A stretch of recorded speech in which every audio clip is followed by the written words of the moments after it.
जबकि उनकी बड़ी सख्त ज़रूरत है। और उनसे जिन माहिरीन ने उस पर मेहनत करके उन पेपर्स को तैयार किया है, अगर वो छप जाते तो आखिर उर्दू के लिए भी भला होता और उर्दू दाव या उर्दू वालों के लिए भी वो मुफीद होते। इसके अलावा जो उर्दू अकेडमी का मेन जो नुमाया काम है कि वो उर्दू अदीबों, सहाफ़ियों और जो नई नई किताबें जो मुसन्नफ़ अपनी किताबें लिखते हैं उन पे इनामात दिए जाते हैं, उनको हौसला अफजाई की जाती है। वो भी 2 साल से इन्होंने अभी बंद की हुई। गेस्ट टीचर भी जो पिछली सरकारों ने, खासतौर से कांग्रेस सरकार ने इस उर्दू अकेडमी के साथ जुल्म किया था कि उर्दू अकेडमी को अपना काम ना करा करके एजुकेशन डिपार्टमेंट का काम कराया था। एजुकेशन डिपार्टमेंट से तो उन्होंने टीचर नहीं रखे थे, इनके थ्रू टीचर रखे थे। वो टीचर्स भी जो पहले कभी 300 हुआ करते थे अब घट करके सिर्फ 60-65 रह गए हैं, वो भी तनख्वाह से महरूम है। और उनके साथ भी वो सौतेला रवैया है, ना तो उनको फुल स्केल मिला है और उनके हर साल एक एक्सटेंशन होता है और उनकी जिंदगी में या उनके कैरियर में एक तलवार लटकी रहती है कि अगली बार एक्सटेंशन होगा या नहीं होगा। दूसरा, जो तमाम अदबी प्रोग्राम हैं वो सब रोक दिए गए हैं। दुनिया के सारे काम ऑनलाइन हो रहे हैं, सरकारें ऑनलाइन चल रही हैं, तमाम इंपॉर्टेंट प्रोग्राम्स ऑनलाइन हो रहे हैं। नहीं हो रहे हैं तो उर्दू अकेडमी, दिल्ली उर्दू अकेडमी के प्रोग्राम नहीं हो रहे हैं, जिसमें वो जो सेमिनार करते थे या सिंपोजियम करते थे या मुशायरे करते थे, जिनसे कुछ अदीब, कुछ जो उनसे मुताल्लिकीन थे, उनको भी एक उससे फ़ायदा होता था और उर्दू वाले उससे जो है वो मुस्तफ़ीद होते थे, वो नहीं हो पा रहे हैं। पता नहीं दिल्ली सरकार की क्या मंशा है कि आखिर उन्होंने ऑनलाइन परमिशन क्यों नहीं दी, जबकि ऑनलाइन सब कुछ हो रहा है तो दिल्ली उर्दू अकेडमी के काम ऑनलाइन क्यों नहीं हो सकते। एक और कि जब उर्दू जो सीनियर सिटीजन्स हैं उर्दू में, या वो उर्दूदा जो चाहे वो अदीब हों या वो शोरा हों या वो किसी और दूसरे फील्ड में उर्दू की खिदमत कर रहे हों, या तो वो सीनियर सिटीजन हो या उनकी अचानक वो फौत हो जाएं और या उनके कोई एक्सीडेंट हो जाए और उनके घर पे उनका गुजारे का इंतज़ाम ना हो, ख़ासतौर से उनके नाम पे कोई मकान भी ना हो, इस तरह की एलिजिबिलिटी के साथ उनको पेंशन दी जाती है 10,000 रुपये माहाना। ये पिछले 3-4 साल से इसमें कोई इजाफा नहीं हुआ है और वही जो 25-30 लोग हैं या 20-25 लोग हैं उन्हीं को दी जा रही है। तो ऐसा क्यों आखिर? ये तो हमेशा इसकी ज़रूरत रहती है और ख़ासतौर से कोरोना में जो हादसे हुए हैं, बहुत सारे लोग हमें छोड़कर चले गए, तो आखिर उनकी पेंशन, उनकी बेवा को या उनके घर वालों को वो पेंशन, उसमें इजाफा किया जाए और अब तक नहीं किया गया है। एक और सरकार का ऐलान था दिल्ली सरकार का कि कोरोना में उन्होंने मजदूरों को या ऑटो ड्राइवर्स को 5-5 हज़ार रुपये दिए या और दूसरे मजदूरों को राशन की शक्ल में, दूसरी शक्ल में जो मदद दी। लेकिन उनको दिल्ली उर्दू अकेडमी के थ्रू जो बहुत सारे हमारे अदीब ऐसे हैं या शोरा ऐसे हैं जिनका पूरा खर्च वो इन्हीं मुशायरों से या फंक्शन से या उन्हीं से उनका निकलता है।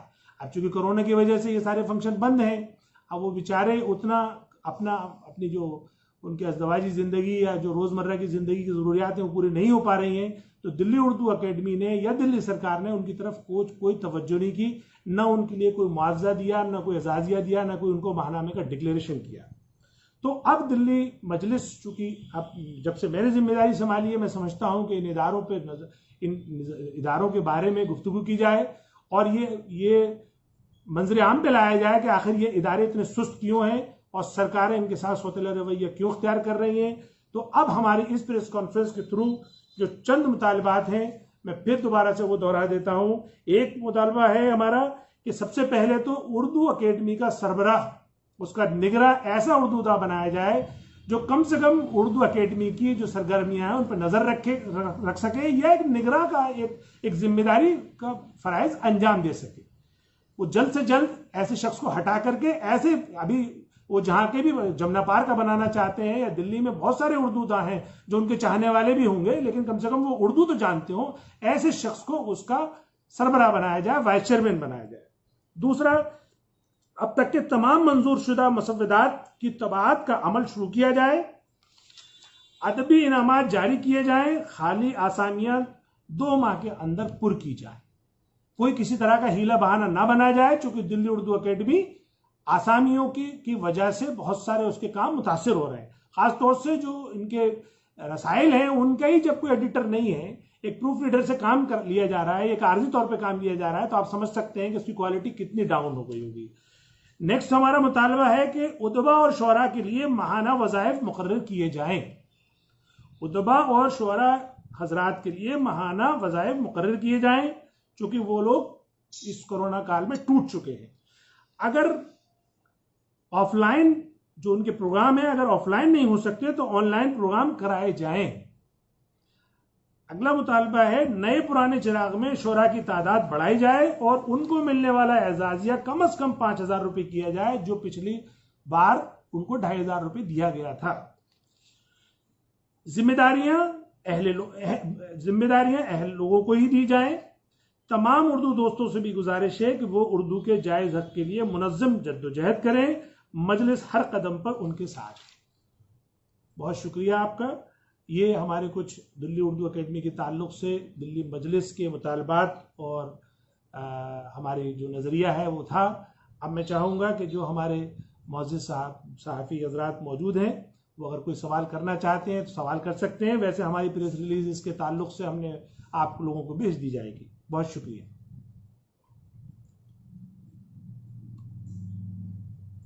जी, कोई साहब अगर सवाल करना चाहे जी, और अगर कोई जी कलीमुल हफीज साहब जी, मैं कुछ कहना चाहता हूँ, अगर कोई साहब बोल रहा तो बताएं। नहीं जाफरी साहब आप फरमाइए, पहले आप फरमाइए। जी मैं ये पूछना चाह रहा था कि आपने ये तमाम तर चीज़ें, बहरहाल जाहिर सी बात है कि मालूमात हासिल करके ये तमाम मवाद आपने इकट्ठा किया है, जो पेश किया है, तो क्या इस प्रेस कॉन्फ्रेंस से पहले आपने कोई तहरीरी गुफ्तगू भी सरकार से की है? रवायत बनती है कि मकतूब पेश किया जाता है या भेजा जाता है मुतालबाती, या इसी को इब्तिदा के तौर पर लिया जा रहा है? नहीं, हम इसको इब्तिदा के तौर पर ले रहे हैं। अभी हमने कोई उनसे खत किताबत नहीं की है, क्योंकि वो जो उसके निगरां हैं हम उनको, उन्हीं पे हमारा सवाल है, वाइस चेयरमैन पे ही। तो ये हम एक्चुअली जो आज की प्रेस कॉन्फ्रेंस है वो दिल्ली सरकार से है जी। हाँ, हुकूमत से ही पूछ रहा हूँ मैंने चेयरमैन की बात नहीं कर रहा हूँ कि गवर्नमेंट को आपने लिखा है इससे पहले? अभी नहीं लिखा है, लेकिन इंशाल्लाह अब लिखेंगे आज की प्रेस कॉन्फ्रेंस के बाद। अच्छा, दिल्ली गवर्नमेंट हो या सेंट्रल गवर्नमेंट, ये तो आप जानती हैं जो लोग ये चाह रहे हैं वही कर देते हैं जी। तो ये भी तय है कि ये आप लोगों की सुनने वाले हैं नहीं जी। तो क्या आप लोग जो एक सियासी रवैया होता है, एहतजाजी मुजाहरे या कानूनी रास्ता, लीगल, आप इस पे कार्रवाई भी कर सकते हैं, क्योंकि एकेडमी के कानून में लिखा हुआ है कि उर्दू वाला ही चेयरमैन चाहिए, तो वो रास्ता भी इख्तियार करेंगे आप? बिल्कुल। अभी चूंकि कोरोना की रेस्ट्रिक्शन की वजह से हम ये प्रेस कॉन्फ्रेंस भी ऑनलाइन कर रहे हैं, और जैसे रेस्ट्रिक्शन हट जाएंगी वो सारे जो एक सियासी जमात को रास्ते इख्तियार करने चाहिए इंशाल्लाह वो सब करें। ठीक, कोई और साहब कुछ पूछना चाहते हैं?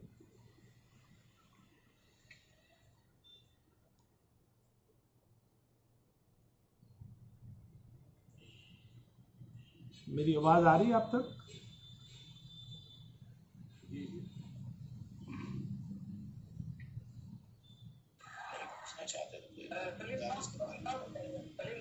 जी, मैं खुर्रम शहजाद न्यूज़ 18 से जी, मैं पूछना चाहता हूँ कि ये सारा डेटा है, ये कितना ऑथेंटिक है? ये कितना ऑथेंटिक है? क्योंकि बजट की बात कर रहे हैं आप, उसको लेकर के क्या वाकई ये ऑथेंटिक डेटा है? जी हाँ, ये बिल्कुल ऑथेंटिक डाटा है। हमारे रिसर्च सेल ने रिसर्च करके बाकायदा ये मालूमात करके, और इसीलिए हम प्रेस कॉन्फ्रेंस कर रहे हैं पब्लिकली, कि हमने जो बातें जितनी रखी हैं, 2 साल से बजट नहीं आया है, 27 आसामियाँ खाली हैं, 163 मुसव्वदे जो मंजूरी के बाद मनाज़िर आम पर आने के मुंतज़िर हैं, ये, और जो 20-25 लोगों को अभी तक सिर्फ 3 साल से जो पेंशन दी जा रही है उसमें इजाफा नहीं हुआ है, और 2,500 रुपये उनको दिया जाता था जो नए पुराने चिराग में जो उनको एजाजिया दिया गया उद्दबा को, वो उसको बढ़ाया जाए। ये सब तयशुदा है। अगर इसमें कुछ है तो इसलिए हम पब्लिकली चैलेंज कर रहे हैं। तो दिल्ली उर्दू अकेडमी, दिल्ली सरकार इसको बताएगी कि हम क्या, आखिर इसमें कौन सी चीज में उनको एतराज है। और मैं भी आपको बता दूं कि चेयरमैन के बन जाने, वाइस चेयरमैन के बन जाने के बाद अभी तक कोई ऑफिशियल सेक्रेटरी के साथ मीटिंग भी इन लोगों की नहीं हुई।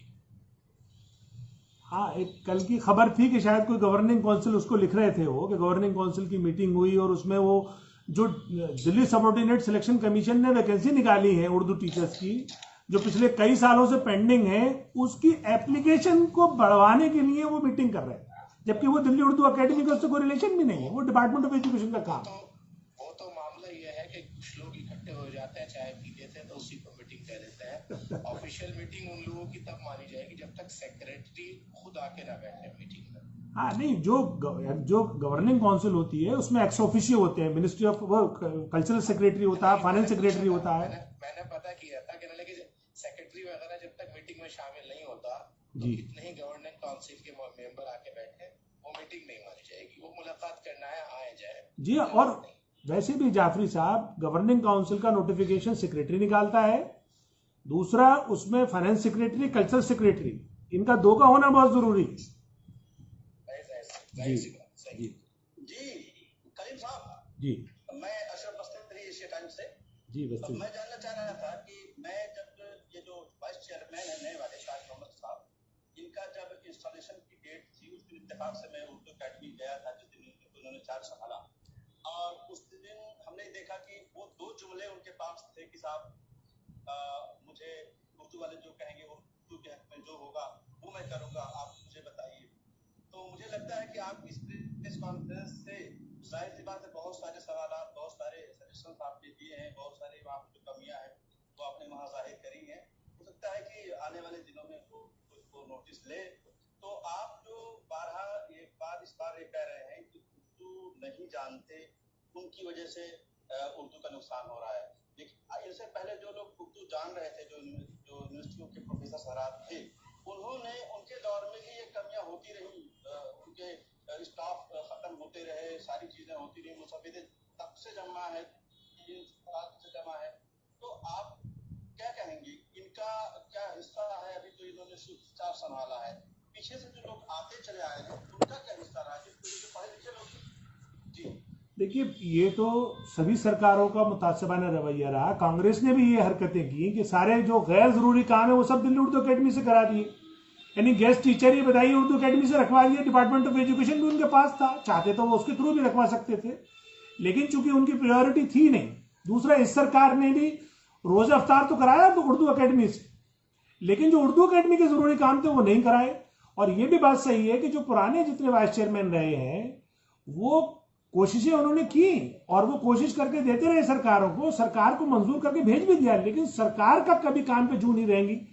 और उसके साथ साथ किसी और जमात ने भी इसको मुद्दा नहीं बनाया। आज ये मजलिस जो सियासी जमात है आज इसको मुद्दा बना रही है, तो मैं समझता हूं जरूर सरकार पे दबाव आएगा, सरकार इस पर गौर करेगी और सरकार देखेगी कि क्या वाकई, चूंकि अब हम इसका कानूनी सहारा भी लेंगे, जैसे भी जाफरी साहब को मैं जवाब दे रहा था कि इसका हम उनके खिलाफ एहतजाज भी करेंगे, लेकिन इसके लिए हमें उर्दू वालों को सपोर्ट चाहिए। जब तक हमें उर्दू वाले सपोर्ट नहीं करेंगे, मजलिस भी आखिर अकेली क्या करे।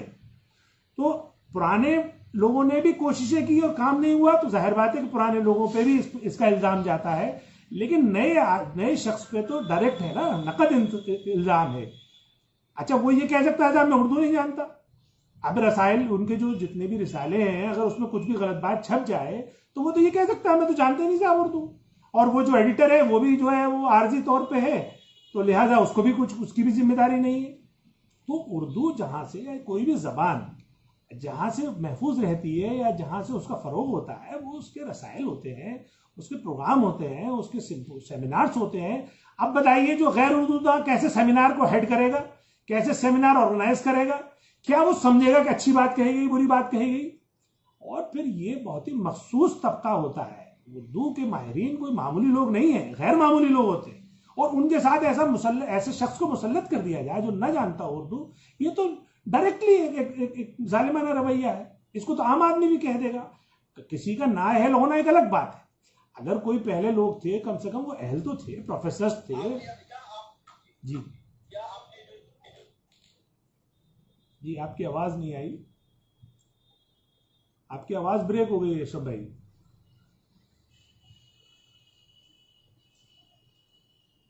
क्या वो आवाज आ रही? जी जी जी।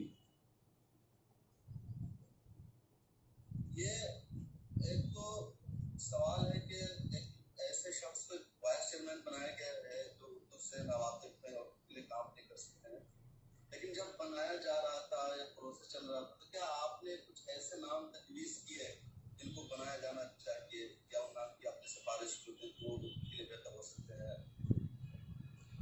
नहीं, देखिए हमने कोई नाम उसमें उनको पेश नहीं किए, ना उन्होंने मांगे कभी हमसे, और ना उनको हमने नाम कोई पेश किया। ये तो सरकारों की जिम्मेदारी है, खास तौर से अकेडमीज जो हैं ये एक्सक्लूसिवली लिटरेरी लोगों के लिए है, एक लिटरेचर, एक जबान के लिए कोई फरोग के लिए है। तो ये तो एक मामूली से मामूली इंसान भी समझ सकता है कि उसके लिए उसका अहल आदमी रखा जाए। और वैसे भी इन जनरल, चाहे आप कोई मेडिकल एसोसिएशन हो या कोई स्पोर्ट्स एसोसिएशन हो, तो आखिर अगर स्पोर्ट्स एसोसिएशन में स्पोर्ट्स का आदमी रखेंगे, मेडिकल एसोसिएशन में कोई मेडिकल डॉक्टर रखेंगे।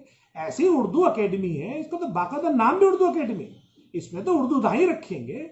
और ये नहीं रख करके, देखिए ये केजरीवाल का एक हटधर्मी वाला रवैया है। अक्सर उन्होंने इसका मुजाहरा किया, उन्होंने दिल्ली माइनॉरिटी कमीशन में भी ऐसे ही किया। कमीशन जैसे ऑर्गेनाइजेशन में उन्होंने उससे एक नाअहल शख्स को बिठा दिया, ऐसे ही उन्होंने और दूसरी कमेटियों में किया है। तो अभी चूंकि इस मर्तबा सिर्फ हमने दिल्ली उर्दू अकेडमी को लिया है, हम इसके बारे में अपने उर्दू वालों से या जो आम आवाम से ये बात करना चाहते हैं कि सरकारें आखिर ऐसा क्यों करती है, इसके पीछे उनकी चाल क्या। इसके पीछे उनकी सिर्फ चाल ये है, एक तो इन उर्दू वालों को उनकी औकात बताना कि देखो तुम्हारी औकात ये, हम जो चाहे वो तुम पे मुसल्लत करने हैं और तुम्हें मंजूर करना पड़ेगा। दूसरा, इनको नजरअंदाज करना। जी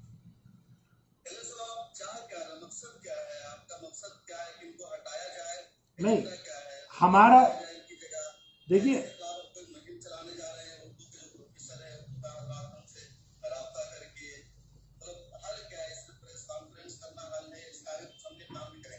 नहीं, इसका देखिए प्रेस कॉन्फ्रेंस तो इब्तिदा है। इसका हल ये है कि सबसे पहले सरकार किसी अहल शख्स को वहां बिठाए। दूसरी बात, उस एकेडमी की जो अपनी जरूरियात हैं, जो आसामियां हैं, उनको पुर किया जाए, या जो उनके प्रोग्राम हैं, जो उर्दू अकेडमी जिसके लिए बनी है उसके लिए काम किया जाए। और वो काम इसलिए नहीं कर पा रही क्योंकि उसके लिए बजट नहीं है, तो बजट दिया जाए। तो ये इसका हल, हमने जो हमारे मुतालबात हैं उसमें बाकायदा हल उसका जाहिर है, और ये इब्तिदा है। हम ये चाहेंगे तमाम उर्दू वालों से, ये हमारी रिक्वेस्ट है कि आप लोग आइए और हमारी जद्दोजहद में हमारा साथ दीजिए, और हम इसे आखिर तक लड़ेंगे और इस सरकार को एक्सपोज करेंगे कि ये आखिर सरकार जो जिनके वोटों से बनी है, उर्दू वालों के वोटों से बनी है ना ये सरकार, तो आखिर इस सरकार की उर्दू वालों के साथ बेवफाई क्यों। ये हमारा मौक़िफ़। ये कोई और साहब, किसी और साहब का सवाल है?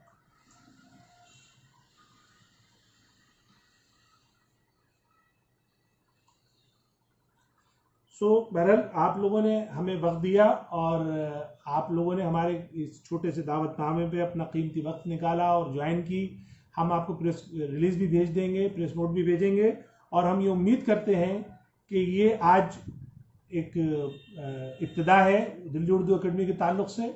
इंशाअल्लाह इस जद्दोजहद को हम जारी रखेंगे, और दिल्ली सरकार से भी हम उम्मीद करेंगे कि वो हमारी इस प्रेस कॉन्फ्रेंस को सीरियस ले और जल्द से जल्द हमारे मुतालबात पर अमल करे। बहुत शुक्रिया। वाखिरु दावाना अल्हम्दुलिल्लाहि रब्बिल आलमीन। वस्सलामु अलैकुम वरहमतुल्लाह।